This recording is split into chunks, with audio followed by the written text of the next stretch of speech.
Radio. This podcast is called Obsessed. Joseph Scrimshaw and his guest get some secrets off their chest. You should listen. It's the best. Hello and welcome to Obsessed with me, Joseph Scrimshaw. I'm sitting in my home with a very funny comedian and a person who is actually good at answering emails, Caitlin Durante. Yay! Hi! That's the nicest compliment ever. The email thing, not the comedian thing. I don't care about that. Sure. Oh man, I try so hard to give good introductions to comedians. And even when I just say they're very good at comedy and then something else, immediately it's back to, it's always the other thing. Let me bust on myself about how crappy I am at comedy. Yeah, no, I'm pretty good at I'm definitely, I'd say I'm better at answering emails than I am at comedy. So yeah, I'm just going to roll with that. I think it is easier to answer emails than to do good comedy. You would think, but I have encountered so many people who are not good at answering emails. No, people are absolutely terrible about it. It's an issue that I have. I feel like I'm beginning to sound like old man yelling at cloud. Right. Almost literally. Because everybody's like, hey, have you tried Slack? I'm just like, fuck you. No, fuck Slack. What's that? Slack is a thing that everybody is using for all of your various sub-projects. So it's kind of like a message boardy thing, but like I know people who use it at work, but then anybody can form it. Like you work at NerdMelt Showroom booking it. So you could create a Slack for like all the people who perform normally at NerdMelt, and then we could all chat about ideas in that. And it is a great community building thing, but it is also get pinged by 8 million more messages from another thing. Yeah, that sounds overwhelming. Yeah. Anyway, so I appreciate that you're good at email. You're I welcome. say, yelling Yes. at a cloud.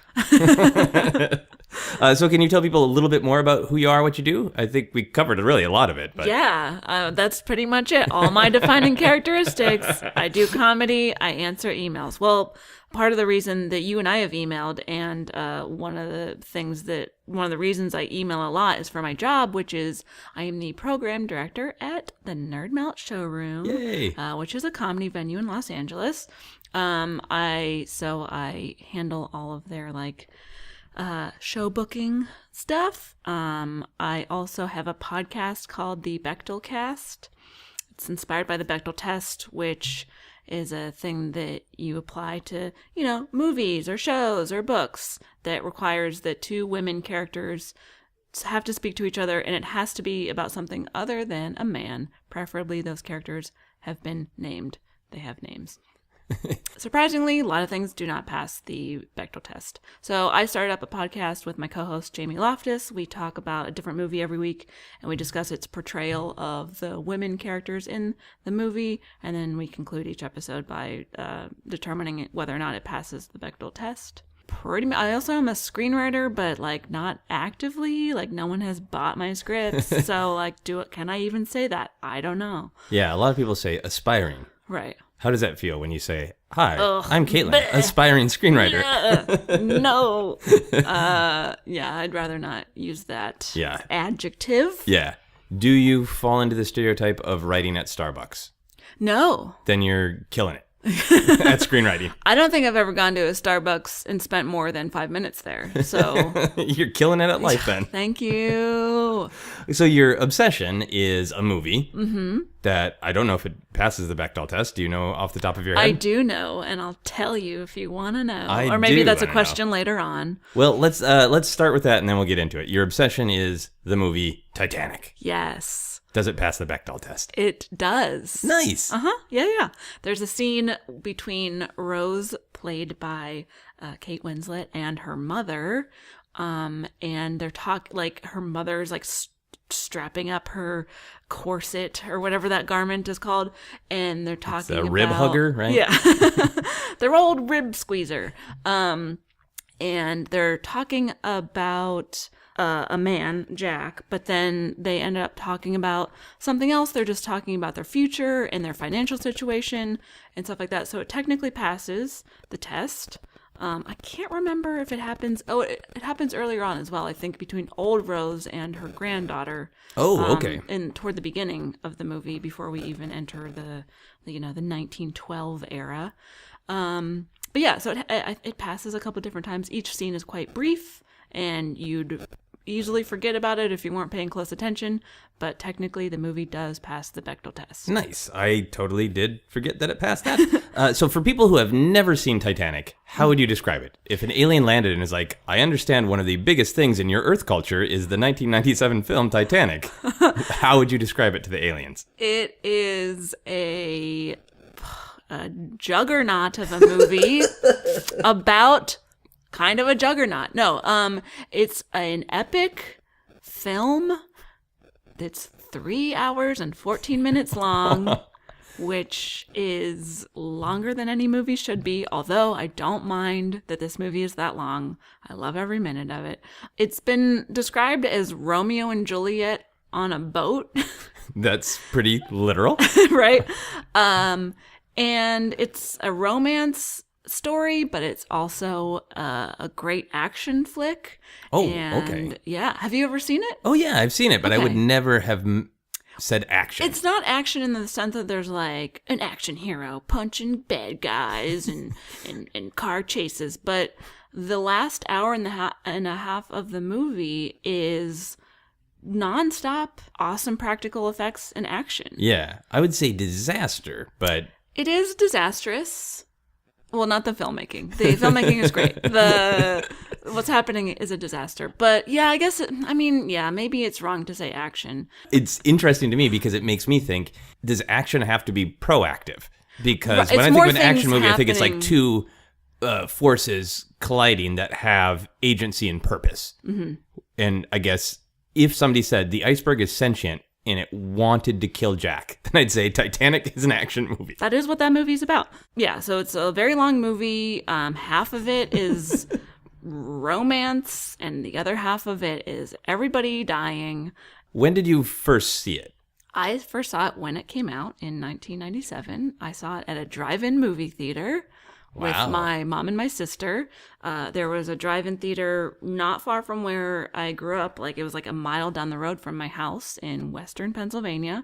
I was 11, so I didn't really know what to expect. I didn't know if I'd like seen any trailers. You know, I was a young kid. I was dumb. I didn't, you Didn't have like movie opinions yet, did you? No, I don't think so. I had a favorite movie. I had movies I liked, but I didn't have like the very sophisticated opinions and points of view that I have now. But yeah, I saw it and I became obsessed with it. And as soon as it came out on VHS, because DVDs were, if they were a thing at that point, they weren't very popular or prevalent. So we got the VHS, which if you remember was on 2 separate tapes. It was because big. It's so long. And I had my mom buy it for me, and there was an entire summer that I watched it every single day. Really? And sometimes twice a day. You would watch it that's Sometimes. most of your day. Exactly, yeah. You seem a little obsessed. Like, part of what fascinates you about it is that it's longer than it should be. Mm-hmm. You almost feel like you talk about it like it's almost unnatural, and yet you watched it twice a day. Yeah, it's confusing. Yeah, we would like, my sister and I would start it in the morning, and it would like lunchtime, it would finish up. And then You're we'd describing it look at like each it's other. a crock pot that you used to make meat. But we started in the morning, Yeah. and by afternoon it'll be done. We'd just look at each other and we'd be like, do you want to watch that again? And we'd both like kind of nod and be like, yeah, let's do it. So we would watch it twice in a row, and this would Damn. happen. So I've probably seen this movie at least 50 times, which when you do the math and multiply the runtime of 3 hours and 14 minutes by 50 times, it's a week. I spent an entire week watching the movie Titanic in my life. That's not bad. Yeah. Just a week. Yeah. So when you were young, what grabbed you about it? What made you, out of all the other movies that you saw, made you say, I need to watch this double VHS twice a day? I want to be clear. It's not even my favorite movie. Okay. So it's like in my top probably 20, but I've seen it more times than other movies that I like better than it. Okay. I don't know what that says about me, but for me, it was just such an easy movie to watch because there's so much build up, and you're like, all right, if I'm not ready for the action yet, I can just sit back and watch these two, this rich girl and this poor guy, fall in love, and then I've had time to just to prepare emotionally and mentally for all the shit that's about to go down, and then when that starts to happen, it's just the most exciting, action-packed movie. To answer your question, I don't know why it grabbed me so much. It's not even though I like the characters that much. You didn't actively hate them, though. I didn't actively hate them. Because I don't like this movie for the reasons that a lot of people like this movie, which is the romance story. Okay. Not even as a 11, 12, 13-year-old as you were... I've never been into that kind of stuff. Okay. My favorite movies, romance. I hate love. Okay. The movies that I was watching at that time were Indiana Jones and the Last Crusade. Nice. Back to the Future, and Star Wars, especially Return of the Jedi, which I know is not the best one, but I still love it the most. And those were like my 3 favorite movies. So, there's romance in those movies, but it's not, it's just like a subplot, or it's not anything that's driving the whole story. So the fact that I liked a movie so much, Titanic, which has so much screen time, which is just dedicated entirely to the romance developing between Jack and Rose, is a bit confusing. But again, that's not necessarily why I watched the movie. I just was fascinated by the shipwreck. Okay, so you, I don't want to say endured. You used the romance as processing time so you could enjoy the horror of death and destruction. Yes. Do you think other movies would be your favorite if they were structured the same way? Probably not, because I think I would get annoyed that there was so much time spent developing a thing that I didn't care that much about until it got into the excitement. But for Titanic, it was the right magic combination of the romance. I imagine that you weren't bored. It wasn't like you were, because you could just put in the second VHS tape. Right, and but I would set. never do that. I always started from the very beginning. And then there's 20 minutes before you even get to Jack and Rose's story in 1912, where it's old Rose and Bill Paxton, R.I.P., and his crew of people, where... That's really 20 minutes? 20 minutes. I think 21 minutes. Okay. So it's a very long amount of time, which is 20 minutes into most movies is when the inciting incident happens, maybe even a little bit earlier. So we're not even in the Jack Rose story by 21 minits into this the is film. Like 20 minutes of a hand opening a book to the page 1. Yeah, exactly. But I don't, and it's not even as though I think like James Cameron direction is that amazing but for whatever reason, I just find it all so captivating. Yeah. And like I said, I'm not bored by the romance story. So I did this movie on my podcast. Okay. And I discovered that my co-host and I were both obsessed with this movie. And we were like, wait, you like Titanic? I like Titanic. I've seen it like 50 times. Me too. Oh my God. So we were super excited to do the episode. And then we finally had a guest suggest that we do it, Aparna Nancherla. And we were like, oh my God, this is great. This is so exciting. We watched it together. We got wine drunk. We were being very basic. But I think one of the reasons I subconsciously like this film a lot is that the main female character, Rose, is a tiny bit problematic, but not as much as you would expect for a movie of this nature from the 90s. Right. She's surprisingly, she's kind of a damsel in distress, but not really. Right. So for someone who's this prim and proper rich girl, who she feels trapped, and yes, she does have to like kind of be saved by Jack, who like introduces her to this whole new world, The freedom of poverty. Yes. right. Whenever she has a lot of agency in the story. There's a whole sequence where she actually has to literally save him because he's handcuffed to a pole and like about to drown. So she's not this like helpless little girl. She's actually doing stuff. She's very active in the pursuit of her goals and the things that she needs to do for the story. So I feel like I was just I felt empowered by this strong woman, and I didn't really notice it until I rewatched it for the sake of the Bechdel cast and was like, oh man, like she's way more badass than I ever really was aware of. Yeah. Until I was like actually paying attention to her character and what she does in the story. So I think subconsciously one of the reasons I was able to endure such a long, like 2 hours worth of like, I like you, but I can't be with you because I'm engaged to Billy Zane, and get away from me. But oh wait, now I do want to kiss you. I don't know, draw me like one of your French girls. Like I was able to, I enjoyed those parts just because Rose is cool. She's real cool. Yeah. So do you feel like you need or want to be a defender of the movie? Like it has a place now in pop culture where it is a strong producer of GIFs and memes. Draw me like one of your French girls, and the meme or GIF of Rose spinning something, and it always changes what it's spinning, which is great. When you see those, do you feel like you're cheapening my film, or when people at a party are like, Titanic sucks, are you like, hold my beer, I'm gonna go in on this? I would not, like, I get memes. Like, I find those funny, too. Okay. At least the funny ones.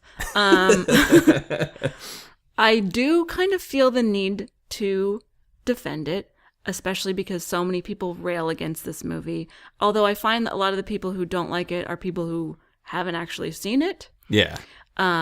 So that's upsetting. But I have had a number of arguments with people who are like, Titanic sucks, this movie's stupid. And I'm like, no, it's great.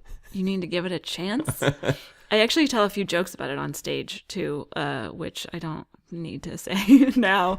But you can if you want. It's gotten to the point where I'm like, I have to write material about this movie. I love it so much. But I mean, one of my jokes is that people think it's like this sappy love story about two star-crossed lovers and their tragic tale. That's not what this movie is about. This movie is about a ship that commits a spectacular suicide because of all the boring love shit that happens on it. And in the perspective of comedy analysis, is that a joke that is a thing that you're saying that you have constructed to be funny, or is it something that is coming from your heart? Is it a joke that betrays a truth about the teller? A little bit of both, if that's possible. Like, I've often, like, I don't think the love parts are boring, but I definitely like the second half of the movie more than the first half. Okay. As soon as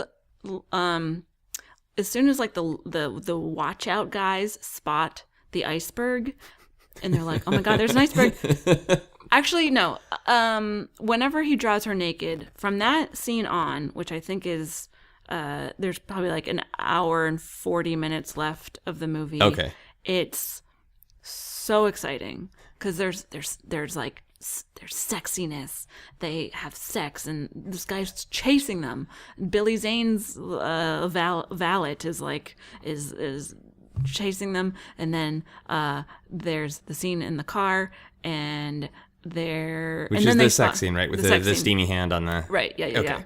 And then they spot the iceberg, and from that moment on, it's just like there's a sequence where like everyone's doing everything they can for the ship not to hit the iceberg, and it's like 5 minutes of just like so intense, like, oh my god. And then something happens for this movie that is a phenomenon that I cannot describe, but every time I watch it, and there's like 5 minutes of chaos, and then there's like a silence where everyone is like, is the iceberg gonna hit? So everyone's just like, we've done everything we can. This is the calm before the storm. Is the ship gonna hit the iceberg? And every time I watch it, I'm like, maybe this time it doesn't. Okay. Like the filmmaking, it just, the way that's shot, I'm like, maybe it doesn't happen this time. Maybe the movie ends differently, even though I've seen it 50 times. Maybe this is it. So they just manage, they manage tension and build up and expectations so well in that moment that I'm like, maybe it won't happen this time. Right. So people see it as like a sappy love story, but you are seeing it as a true, perfect tragedy. Because that's what tragedy is supposed to do. Like going back to the Greeks in Shakespeare, it's supposed to make you hear a familiar tale and feel every time like, but if you turned left. Mm-hmm. Yeah. Do you relate that to your life? Do you ever feel like you are in the moment where I think the iceberg's going to hit, but maybe not? Every day. Not on that scale, obviously. There's not icebergs hurling at me in my life, but it's a very happy tragedy, and I wonder if that's the power, not for you specifically, but for people who love it, in that it is kind of the most mushy Hallmark fantasy. I think young person's fantasy of what love could be and what sex could be. It's got this melange of class warfare that is makes one feel very righteous, and it's easy to agree with the protagonist. Right. But then it is ultimately about the true story of the Titanic, which is hubris and death in an ocean. Right. So it's just, it is a fascinating bundle of things, but to me, it's like a very happy tragedy of like... Yeah, especially because Rose does survive, and she takes everything that she learned from Jack, who was basically just this sort of catalyst to get her life turned around, because up until that point she was suicidal. She felt trapped. She's like, I cannot go through this marriage. This is horrible. If I don't die, I will live a very miserable life, trapped in this like socialite lifestyle. The social rib hugger, yeah. Right.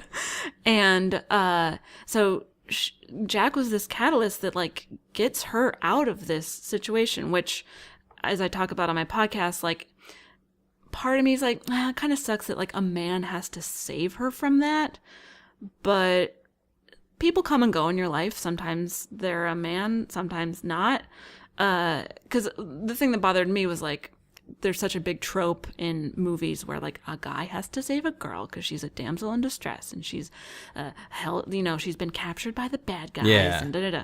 So like that happens in a sense in this movie, but at the same time it didn't bother me that much for this film, because she's just like, all right, he's just a catalyst who is like propelling me onto my own new path. Yeah. Because they know each other for 3 days and then he dies, and then she's gone on to this whole, like, she lived a very full life after that. We don't see it except for little photos that she takes where she's like, she went to the Santa Monica Pier and rode a horse, and she was an actor, and she married someone else and had kids and does pottery. Like, she seemed to have done everything she wanted to do, right, that she wouldn't have been able to trapped in this marriage with Billy Zane, who was a sociopath. Yeah, it's interesting. I haven't seen the movie in a long time, so I might be full of shit. But it almost seems like Jack is kind of a manic pixie dream boy. Actually, yes. It's kind of an inversion of the trope where he's just like, I've got all these ideas about exciting, fun things. Totally. And she has the agency of like, it is him saving her, but also it feels like more agency because he's just sort of like, hey, what if you looked at the world this way? And then she's like, fuck yeah. Mm-hmm. I like that idea. I'll take it. Yeah, totally. He, that's exactly what his role is. He's just like, I just won my ticket here at poker, and I'm not even supposed to be here, but now I am. Naughty. So right. And then he was like, I'm king of the world. Yeah.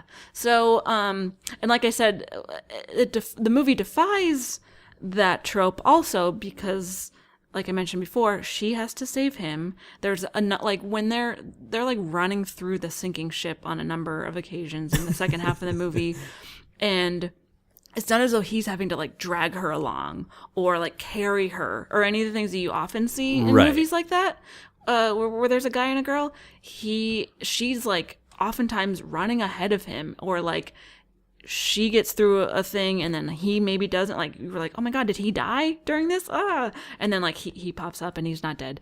But so I just loved that she is like not having to be this damsel in distress during that whole very long sequence. Cool. So since the movie is about learning life lessons and trying to be open to adventure, have you ever made any different life choices because of your love of Titanic, where you have said, I'm going to make the adventurous choice like Rose and Jack would? I don't know if I can attribute it specifically to the movie, but now I do want to get a bracelet, like one of those like what would Jesus do things, but like have it be like what would Rose and Jack do? Yeah. WWRJD. And so yeah, I don't know. I mean, I definitely think I used to be much more shy as a young person, and then I think I got more adventurous and free-spirited as an older person. Do I have Titanic to thank for that? Maybe I do. Yeah. I don't know. Did you, since you were watching it so much when you were young, did you take any ideas about what dating or love or romance should be from Titanic? I don't think so, because I knew it was so outlandish. And I don't know if it was because I was like, oh, that's how love was in the early, turn of the century, like early 20th century. Or if it was just because like I recognize this is a movie where everything is super heightened and embellished and like not a representation of real life. 'Cause I mean, that's why I like all the movies that I like. They're very outlandish. Like, Indiana Jones, there aren't Indiana Joneses out there punching Nazis in real life. There's more Nazi punching now. There is. Yeah. But I loved those movies because I acknowledge them as like outlandish adventure things that don't really happen in real life. And I liked them because they were escape from real life. So no, I don't think I was like, oh, this is what romance should be. A guy should save me and then draw me naked. And you weren't on the lookout for possible Billy Zanes? Never. No. Oh, you mean like... It's like a warning sign of like, I like this guy, but he's clearly a Billy Zane in Titanic. Well, maybe, yeah. If anyone displayed any behaviors that Billy Zane did, because he was very possessive and controlling and just did not respect her as a woman or any of her choices or anything like that. So I would be like, if I encountered anyone who had any characteristics like that, like Billy Zane, I'd be like, get out of here. You're not welcome in my life. I don't know how you feel about this other movie I'm going to mention. It's a hot button topic movie. I think I probably do know. But do you like the scene in Love Actually where they watch Titanic? Okay, it's probably my favorite scene of that movie because the rest of that movie sucks. And with vibrato. Right. I used to like Love Actually. Okay. And then the more and more I watch it, the more and more I'm like, oh, this is a piece of crap. We actually also talked about Love Actually on my podcast. So if you want to check out that episode, go for it. We do mention. In fact, I think that's the moment where I'm like, my favorite part of Love Actually is when they watch Titanic. And my co-host Jamie was like, I love Titanic. And then the magic was born. So Love Actually did bring you Titanic fans together in a way. I think, yeah, it did. So obviously, Love Actually should just be called problematic. Actually, they like what you think of it as a movie, but then obviously there's a lot of issues with it.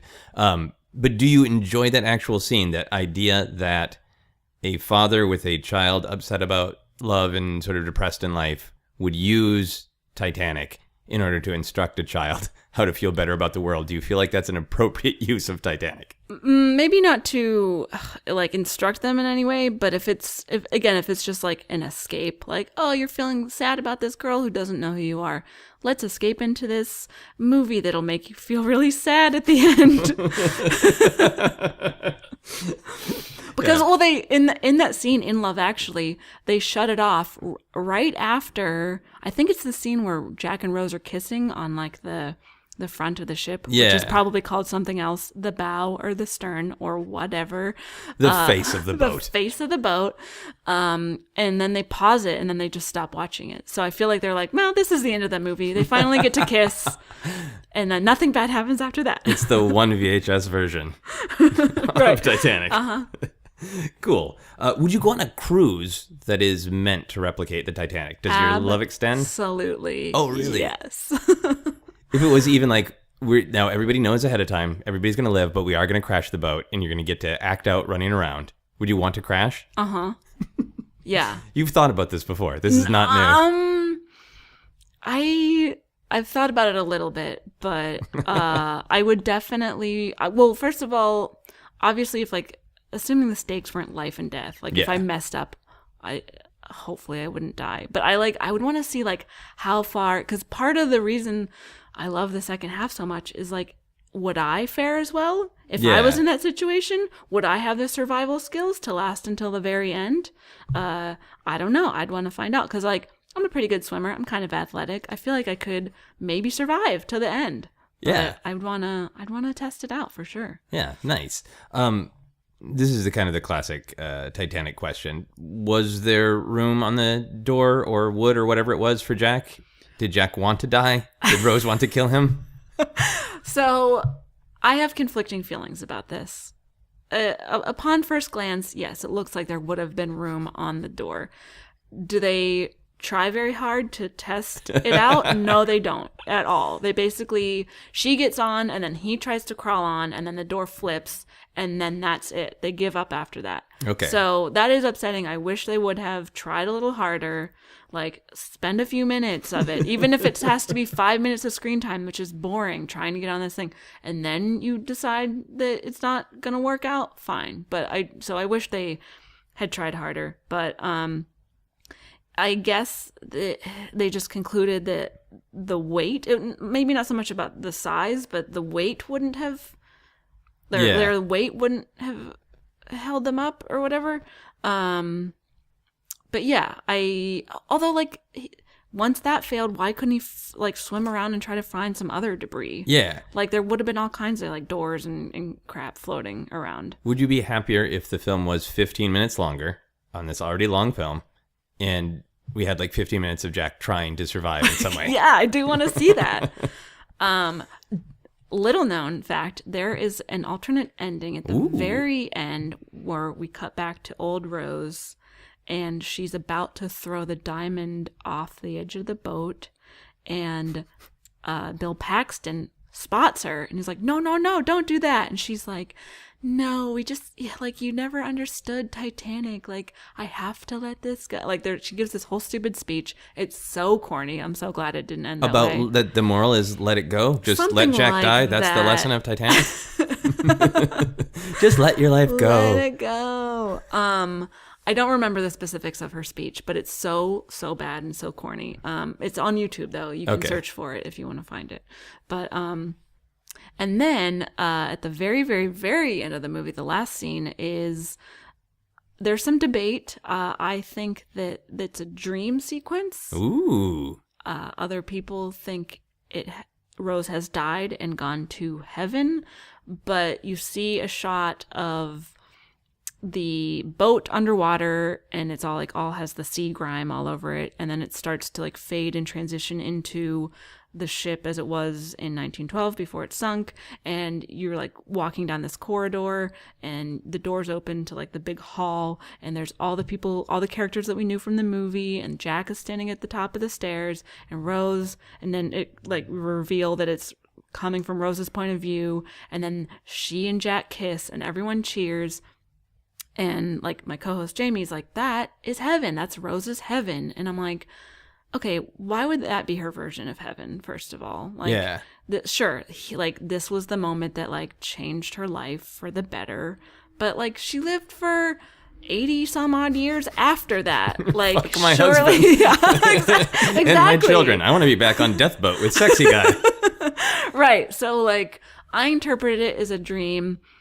Other people think that she died and gone to heaven, which is not something I believe in. And that is the actual ending in the movie, right? The happy little scene on the boat? Mm-hmm. Okay. Yeah. So other people think it's heaven. You don't believe that. I don't believe that. Okay. So... But that's because you just said you don't believe in heaven? I don't believe in heaven, and also, even if I did, I don't think that that is the version of heaven that they would be hanging out in. Right. It's a weird heaven. Especially because all the rest of the people that you see died on, like, why would, I'm in heaven now, this, like, wonderful paradise, and, like, everything's perfect, but I'm on this boat where I died. Maybe the dude in Shining who's in the old photo, that's heaven too. Maybe. It's all heaven. When you first said there was an alternate ending, and you said it starts with Rose throwing the diamond in, I thought you were going to say that there was a version where, like, old zombie Jack comes up from the ocean and grabs the diamond. That'd be a great alternate ending. I agree. I would have loved to see that. So you do stand-up comedy. Mm-hmm. Yes. If you were on a cruise ship doing stand-up comedy and it started to sink, would you go on like the musicians? Would you keep doing stand-up comedy? Oh, great question. Yeah, I would. The show must go on. And then I might complain and be like, well, they're not listening to me. But then I'd be like, well, they don't listen to me any other time either. Like the guys in the thing, they're like, they don't listen to us at dinner either. So it's pretty par for the course for me. No one's listening to my comedy. Hey guys, this is Sarah Meyer, co-producer of Obsessed, and I'm interrupting this interview ever so briefly to bring you some voices of people on the street who I stopped and asked about Titanic. Have you ever seen the movie Titanic? Yes. Yeah. Did you like it? I like Titanic. I think my family liked it, so yeah, I was young. Yeah, it's a Leonardo DiCaprio classic. Did you get emotional when you watched it? Yeah, I did the very first time, of course, when Jack drowns. How could you not cry during that part? Do you think he could have fit on that door with Kate Winslet? Yeah, definitely. I don't understand how they didn't get that to work. I remember seeing some like infographic, if you want to call it that, where like this like 7 different ways he could have sat on there with her, but chose not to. Maybe he didn't have anything like else going for him. So actually, I work as a photographer, a freelance photographer. The other day we went to this production company which made the Avatar and the Titanic. So they had this necklace that, what's her name again? Rose. They let me try it. You wore Rose's necklace at James Cameron's production company. Yeah. It was fun. But I was a bit ashamed because I didn't really remember that specific scene with the necklace. I actually know Leonardo DiCaprio's mom very well. Yeah, she used to work here down the street. I know her very well. She used to come here and shop and buy cigarettes from me. She doesn't smoke anymore, I guess. The most famous part is when Leonardo DiCaprio was with her on with that scene. He says, I'm king of the world, right? Doesn't he say that? Yeah, I think he says that. Do you guys want to reenact that scene real quick? Sure. Okay, ready? Describe what you're doing. I'm behind her with my arms wide out. Too. Pretending that we're on a ship looking out onto the world. You feel the wind, I feel the wind. The world is our oyster. I'm king of the world. That's his favorite phrase. Except then the ship sinks. Yeah, it doesn't work out too well. Some people think of the iceberg as a symbol of hubris. What's your iceberg? So we're both in medicine, so in that field you're inherently a little bit competitive, so making sure that you're on top of things. I mean, like, I'm really bad about taking criticism. Like, that's like my iceberg. So if someone said, there's an iceberg, you didn't see the iceberg, what would you say? I mean, I saw it. I just didn't try to get around it. The iceberg in my life is love. Yeah. I don't even know if I want to crash into it or not. It's not happening. Have you ever crashed into the iceberg of love? Yes. And sunk, like the Titanic, all the way to the bottom of the ocean, like Jack. Except my Titanic didn't throw a jewel in the ocean for me afterwards. She just got another jewel. We're going to move on to our How Obsessed Are You questions. Okay. So these are questions I ask everybody, or variations of them. There are no right or wrong answers. Do you think about Titanic every day? No. I don't think I do, no. Even now when you're like super immersed in movies, because you got your podcast, and on Facebook you've been doing your daily movie question, right? Mm-hmm, yes. So like movies, they're part of your day now. Actually, right? Yeah.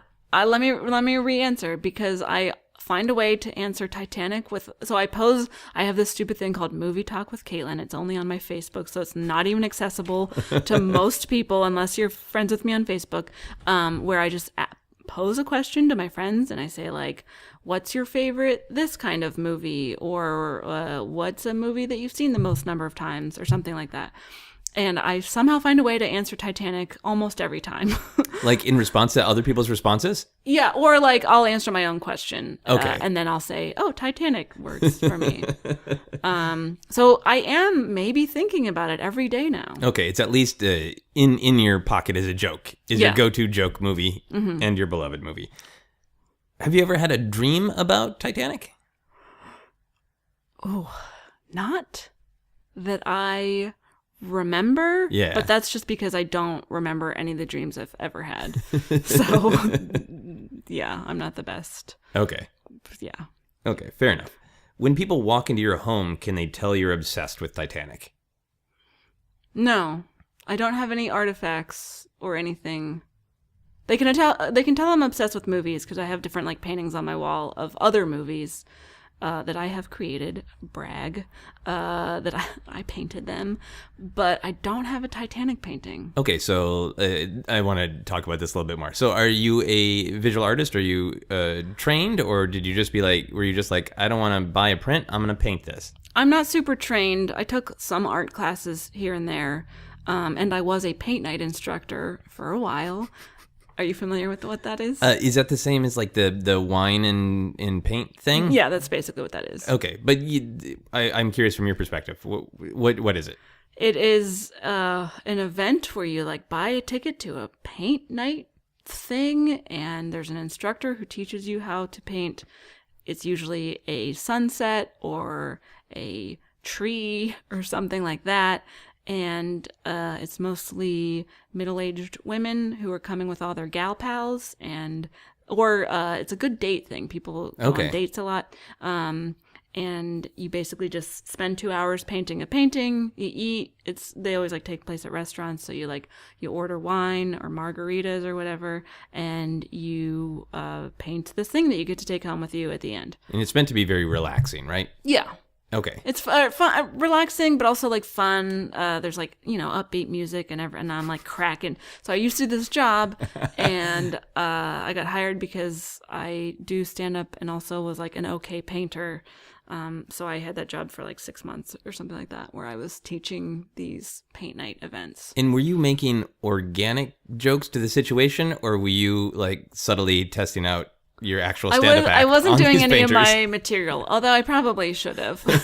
But no, it was stuff that was like actually relevant to the event. Okay. And do you feel like you got better at painting? Yeah, I would say that I did. Although I had to like kind of like speed. If I was doing my own painting, I'll like be very meticulous and spend a lot of time with it. But for these events that only lasted 2 hours, I only had that amount of time to like slap this paint on the thing. So I got better at painting quickly. Okay. So now you've painted. How recently did you paint all of these pictures of movies? It was a few months ago. I want to say like 3 months ago. I did one of Back to the Future, one of Jurassic Park, and one of Star Wars. Why not Titanic? It seems like it is, if not your favorite movie, it is certainly the one that you have devoted a week to your life to. Mm-hmm. Why do you not want Titanic hanging on your wall? I guess I just wouldn't know exactly what version of Titanic to paint. Do I have it when it's like not yet half submerged underwater, or do I do it when it's like should I draw little bodies flying off and dying? 'Cause a fact you learn from the movie, the funny thing about this, or I don't know if it's funny or not, but I know almost nothing about the actual history of the shipwreck. Okay. Everything I know about Titanic is from watching this movie. So I'm like, I don't even know which of the characters are actually based on real people, which are fictional. I'm pretty sure Jack and Rose are not real people. Other people in the movie, I think, are based on real character or real people from history. Who's to say? Yeah. Well, we'll never know. So you were, I think, going toward what part of the movie would you paint? Right. Yeah, I think I would probably do the ship, like it's the tail end of it's like sticking up in the air because the other half is like completely submerged underwater. Right. I think that's what I would do. That seems like what you gravitate towards, because the romance is just the build up to that exciting moment where the ship comes apart. Exactly. Okay. Do you have or would you get a Titanic tattoo? No. Man, my answers to these suck. No, they're all like, there are no wrong answers. Only because I don't have any tattoos yet. Yeah. And I don't know if I would ever get one. And if I did, what would that be of? It would, if I got a Titanic tattoo, it would be the lamest thing in the world. It would be so corny. But part of me is like, that could be funny. But no, I don't think, I mean, there's nothing I want permanently on my body at this point. So. Yeah, so it's a general tattoo issue. It also seems like your love of Titanic isn't like these paintings you showed me all have a distinct viewpoint on what is an iconic moment of the film for you, or iconic image. Right. And it doesn't seem like you know automatically what the iconic image to you that captures right. the spirit of this movie, except for maybe a boat ripped in half. Yes. I wonder if someone has, I bet if we Googled like Jack standing at the front of the ship being like, I'm king of the world. Woo. Oh, yeah. I bet someone has that tattoo where he's just like arms in the air, standing there. Yeah. King of the world stamp for sure. Exactly. Yeah. Yeah. Would you have a Titanic themed birthday party? You know what? I would. I think I would. In fact, the 2017 is for some reason I was like, oh, it's like the 100th anniversary of Titanic. That's not true. It's maybe the 105th because it sunk. I bet it is an anniversary of the Titanic sinking for sure. That doesn't make sense. No, I think it's the 105th because if it sunk in 1912. Yeah. Yeah. 105th this year? Anyway. I don't do math just loose and fast on a podcast. I'm not that dangerous. Well. I haven't learned to live like Jack on the wild side doing math in my head on a podcast. But yeah, I think I totally would have a Titanic themed birthday party. Cool. So I think part of what some of these questions are getting at, and I still will ask you a few more, but I'm always interested in how people express their obsession. Because sometimes I think what obsession is something was made to be consumed in a certain way, and that's not enough. Right. It seems like you're like, I watch this all the time. I let it wash over me and affect my subconscious in ways I only partially understand. Right. And I'm good. And you don't feel the drive to be like, but I need Titanic underwear, and it's been 2 days since I've had a Titanic conversation. And right. Well, that's true for me of anything I like. Okay. Like I'm a minimalist, so I don't like having things. So I don't have a bunch of like I love Star Wars and Back to the Future, but I don't have like figurines of those things. Like I don't like to have my life cluttered with things. So okay. I'm not gonna. And like I said, I'm probably never gonna get a tattoo. So it would like I can't express my obsession that way. It's mostly just me consuming it as a thing that I watch obsessively. I mean, you know. Again, I've spent 162 some hours watching this movie. That's insane. That's a lot. And yeah, I talk about it a lot, especially on my podcast. We did the episode, but then it's also something we mention almost every single other episode, whether it's more relevant or not. So I'm talking about it constantly. Yeah. And but like in terms of like tangible things, I just don't collect things. Yeah. So there is, over your shoulder, as we're recording this podcast, a literal cluttered pile of Star Wars action figures. Oh, I noticed when I walked in. Yeah. Did you also judge? No, I didn't. Okay, good. I was like, yeah, no, that checks out for her, Joseph. That's who I thought this guy was. A couple more how obsessed are you questions. If a bear was blocking you from watching Titanic, would you try to get around the bear? Is it like Paddington Bear? Because then I'd be like, Paddington, get out of the way. You'd be like, oh, sorry. I'm so sorry. Yeah, it's Paddington, but there's just a little bit of matted blood in Paddington's fur. So you don't know whether you can trust him or not. He might be kind of rabid. Yeah. I'd fight him. I'd fight Bloody Mouth Paddington. Because watching this is what it's about for you. To see it again and again. Yes. All right. This is the final How Obsessed Are You question. It is a weird one. If you couldn't watch Titanic without you or someone you love first being punched in the crotch, would you still watch Titanic? Like if someone was like, you can never see this movie again until I have punched you or somebody else you know in the crotch. Someone you love, not just someone you know. Okay, someone I love. Sure, Steve. I would take a punch to the crotch if it meant being able to keep watching Titanic, yes. Okay. Would you want the punch before the movie or just as the insanity and the tragedy starts happening in the film? You know what? I might be so hyped up on adrenaline at that moment where like all the craziness starts happening that I could probably better handle a punch then. So yeah, I would want it then. Yeah, really add to the tension of the iceberg is coming. Right. Can we avoid it? I asked people to make a noise to sum up their obsession. What noise can you make to sum up your obsession with Titanic? Oh man, I wish I could do like the noise that the smokestacks make or like the like fog, like the. But instead, I want to do. Na, na, na. Yeah. That was your tribute to Celine Dion's Yes. My Heart Will Go On? Mm-hmm.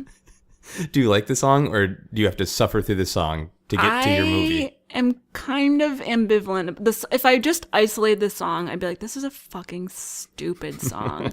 But because it's so closely attached to the movie for me, I'm like, yes, I love it. Yeah, so it comes on in like the car. You're going to turn it up? Yeah. And rock out as much as one can to My Heart Will Go On.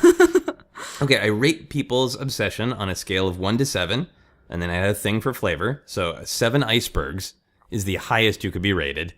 This one's hard.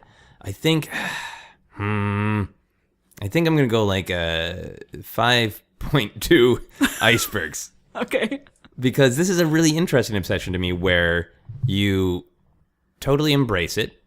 It fits in your life in this one specific way. It's just a movie and you watch it. Mm-hmm. But you also seem a little tortured that you've given this much of your life to it. Like there's this, clearly you love it, but there's this little tiny drop of existential dread when you say, it's been a week of my life. Yeah. Well, probably because I don't like, it hasn't necessarily, I haven't grown as a person because of it, at least not consciously. Yeah. Has it made me understand screenwriting any better? Not really. Like I probably could have spent that time working on my own script. Yeah. But instead I'm watching James Cameron's shitty dialogue. I want to be clear. I know we're coming to the end, but I have a few last things I want to say. Oh, yeah, that's fine. One is I know it's not a good movie. Like I love it, but I know it's not that good. The fact that it won all those Academy Awards that year, I think it was either 11 or 13. Yeah. It broke the record at that time. The fact that it won so many is insane because the acting is pretty bad. Kate Winslet and the guy's name is what? Oh, Leonardo DiCaprio. They don't do that great of a job. A lot of the writing, a lot of the dialogue is clunky and not very well done. The practical effects are incredible. I think they're terrific, and it's one of the main reasons I love the movie so much. And just the buildup of tension and all that. But I just want I want listeners to know that I acknowledge that it's not a very good movie. Yeah. I love it all the same. Well, but you are a connoisseur of movies, and it seems like in your life becoming even more right now because of your podcast and your daily Facebook thing. Even when we can look at a movie and say, wow, that is technically really stiff dialogue, it broke all of these screenwriting rules, the acting is bad, but it's powerful and it affects people, isn't that good in a way? Because it made an impact. Yeah, I suppose so.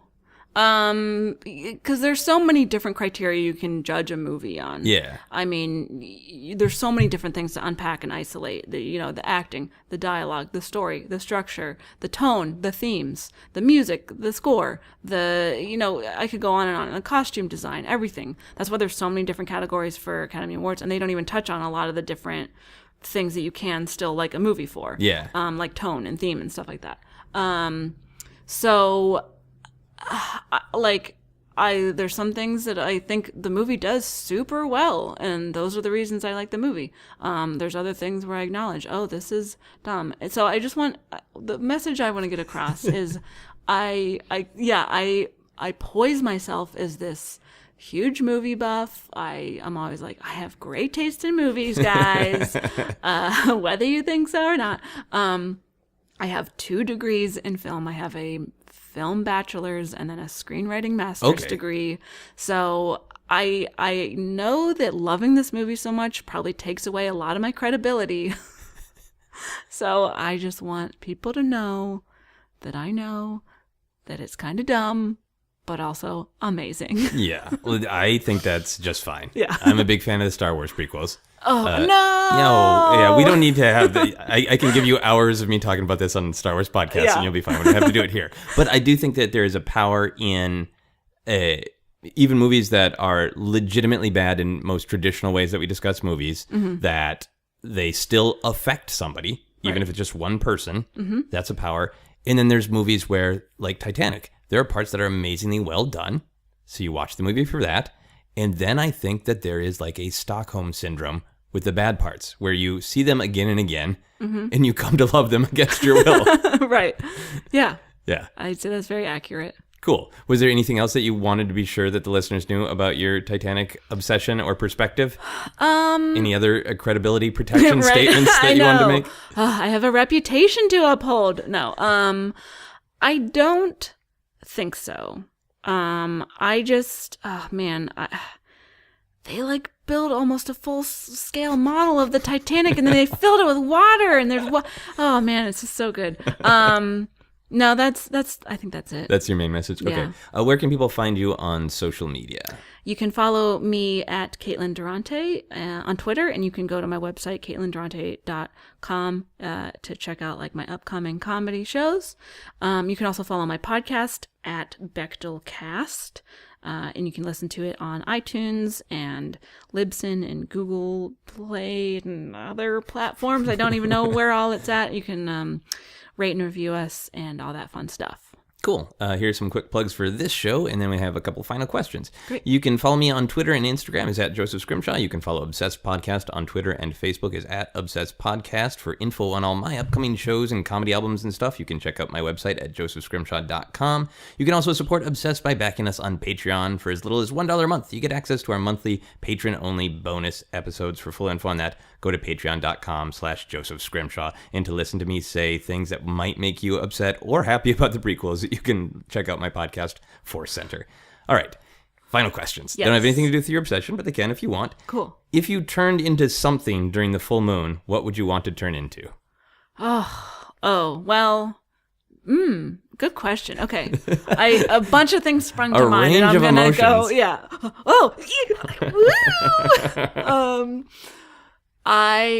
For an animal, if I was to turn into an animal, it would be a red panda because they're just so cute and clumsy and stupid, and I love them. And I would probably pose no threat to anyone. Like, how bad would you feel if you were a werewolf and then you turned into a wolf at the full moon and then you killed all your best friends and then you turned back into a human? You're like, what? Look at this horrible thing I do. I couldn't, you can't live with yourself after that. Yeah. So as a red panda, I would probably just sort of like paw at them a little bit and then they'd be fine. But then also for some reason, I was like, what if I turned into a time traveling DeLorean? That popped into my head. I don't know why. Well, you like Back to the Future a lot. Yeah. But yeah, I did leave the question open-ended instead of saying animal. So I'm glad that you thought of something that is not even remotely an animal. I think outside the box. Where would you want to go if you were a DeLorean? Like what time period? Yeah. Or oh man.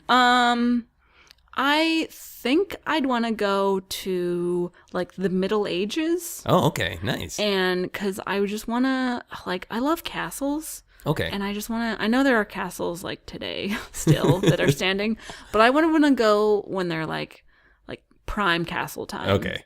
Yeah, that sounds like the coolest 80s Trapper Keeper notebook to have the DeLorean from Back to the Future in front of a castle. Yeah. If someone made a statue of you after you died, what would you want the statue to be doing? Oh God. I'm just making noises to fill the time while I think of a good answer. They're great noises. Thank you.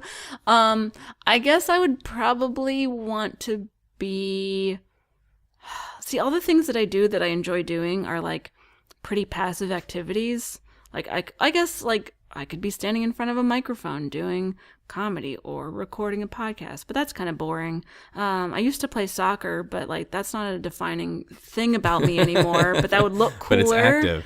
Yeah, it's more active. So I don't know, maybe like I was going to say like somersaulting, but why? I don't somersault around or cartwheeling. So it's more important to you to leave a active statue for the people in the world after you've died than to have an accurate representation of what your contribution to the world was? Yeah, I don't know why. But I just, statues that like someone's just standing there. Like, what's the point? You know? Do you feel that way when you walk down the street and like, boring statue? I don't even know why statues exist. Like, what? I think we get it. To commemorate people's accomplishments in life. Yeah, I guess. Would you like it if you were doing stand-up and playing soccer at the same time? So it was honest and active. Yeah, let's do that. Okay, done. I'll let the statue people know. Thank you. These aren't just dumb questions. I'm collecting information that I pass on to authorities. The final question for everyone on the podcast is, what is happiness? What? I know. It's a really easy question. It's something that I have no idea how to experience. And yet, when you watch Titanic, is it a feeling of happiness or is it a feeling of scratching an itch? Yeah, I wouldn't describe any of the feelings I feel during Titanic as happiness because, as we discussed, it's tragic, it's tragedy, it's sad, people die, and not just 1,500 people die. But I also just have like such a strong appreciation for the filmmaking that I like kind of am happy about it. I don't know. Happiness is acknowledging that everything is terrible and still being okay with it. No, that's not right at all. You shouldn't be okay with things that are terrible. I really have no idea. Should I go back on antidepressants? Probably. I think that is perhaps one of the most honest answers I've got, which I really appreciate. Oh, you're welcome. Yeah. Well, I'll have you back on the podcast in a little while, and you'll be prepared. What is happiness question. I will. And you can give me the kind of glib answers that sometimes people give me then. I will, or I'll give an even more upsetting answer, knowing me. We'll find out. It is a fun to be continued. I have been happy doing the podcast with you. You're a great I've had so much fun. Thank you. That's our podcast. Yay. You've been listening to Obsessed. Joseph Scrimshaw and his guest shared some stories with the rest. Rate 5 stars if you're impressed.